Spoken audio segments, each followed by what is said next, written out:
আমরা বিগত পর্বে দেখেছি টেট্রাসাইক্লিনের মোড অফ অ্যাকশন। এখন আমরা দেখব তার রেজিস্ট্যান্স মেকানিজম। তার ৩টি কমন মেকানিজম রয়েছে। একটি হচ্ছে ইফ্লাক্স সিস্টেম, যেটা হচ্ছে 2 কম্পোনেন্ট রেগুলেটরি সিস্টেম। আরেকটি হচ্ছে রাইবোজোমাল প্রোটেকশন প্রোটিন এবং এরপরটি হচ্ছে এনজাইমেটিক ইনঅ্যাক্টিভেশন। আজকের পর্বে আমরা শুধুমাত্র ইফ্লাক্স সিস্টেম বা 2 কম্পোনেন্ট রেগুলেটরি সিস্টেম আমরা দেখব। কেন এটাকে 2 কম্পোনেন্ট রেগুলেটরি সিস্টেম বলছে সেটা আমরা দেখার চেষ্টা করি।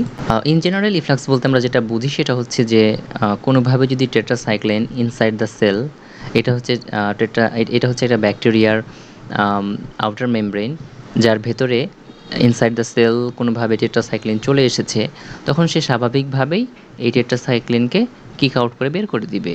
এটা হচ্ছে ইফ্লাক্স সিস্টেমের মানে বেসিক প্রিন্সিপাল।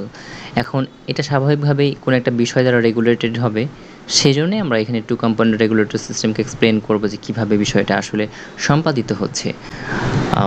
আমরা এতটুকু বুঝে নেওয়ার চেষ্টা করি যে এখানে স্বাভাবিকভাবেই কোনো পোরিন থাকবে, মানে যেটা হচ্ছে যে ইফ্লাক্স প্রোটিন হিসাবে তাকে চিনে রাখি, যেটা আসলে কোনো জিনিস ইফ্লাক্স করে বের করে দিতে সহায়তা করে। সো আমরা এখন দেখব 2 কম্পোনেন্ট রেগুলেটরি সিস্টেমটা কীভাবে মলিকুলার লেভেলে কাজ করছে।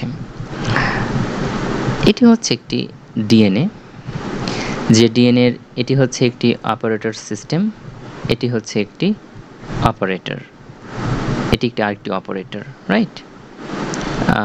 যে অপারেটরটা, এটাকে আমরা O1 লিখছি, এটাকে আমরা O2 লিখছি।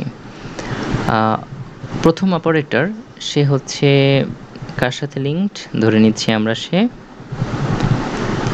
টেট এ জিনের সাথে লিঙ্কড, এবং অপারেটর 2 যেটা, সেটা হচ্ছে টেট আর জিনের সাথে সম্পর্কিত।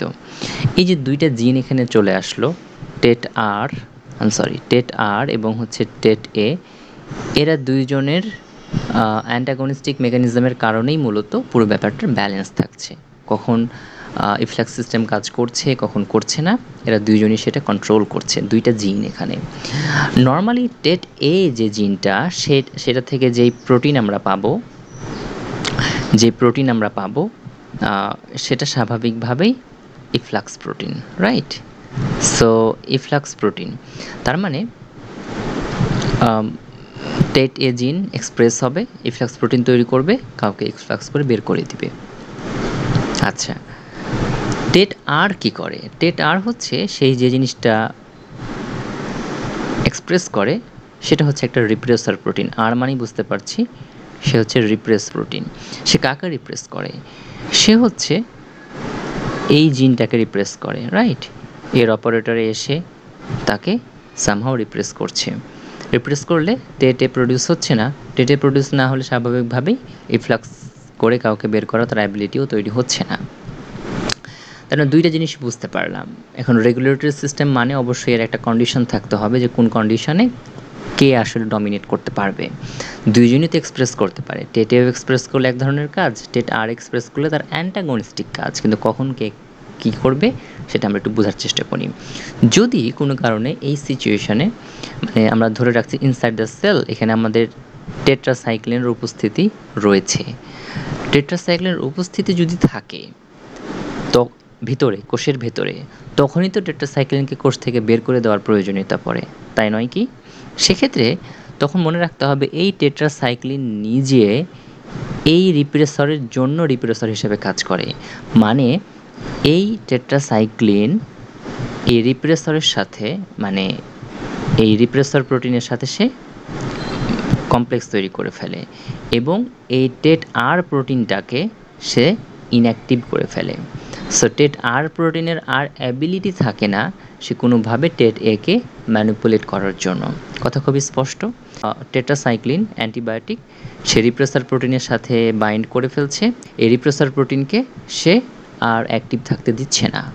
অ্যাক্টিভ না থাকলে খুবই স্মুথলি টেট্রাসাইক্লিন টেট এ জিন এক্সপ্রেস করতে পারবে এবং টেট্রাসাইক্লিনকে কিক আউট করে বের করে দিবে।